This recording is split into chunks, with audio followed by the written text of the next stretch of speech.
nga guys, may bisita ko. Andito si Puti. Kasi nagtapon ako ng basura sa labas. Nakita ko siya doon. So tinawag ko siya. Ayan, sumunod naman.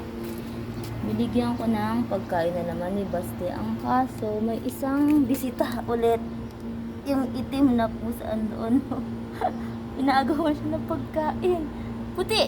Nakita ko siya sa labas kasi nagtapon ako ng basura. Tinawag ko siya. Ang kaso, may isang itim doon, oh.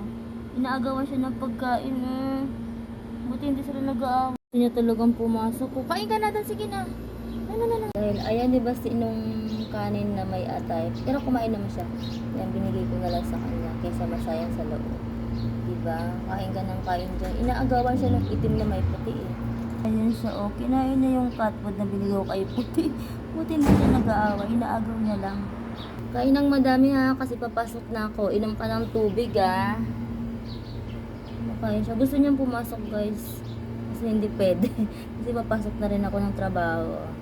Kain ng madami.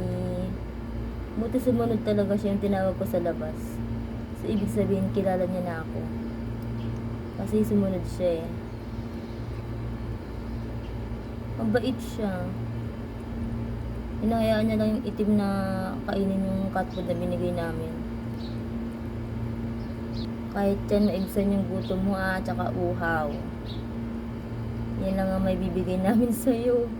Hindi ka pwede naming ampunin kasi may pusa na kami sa loob.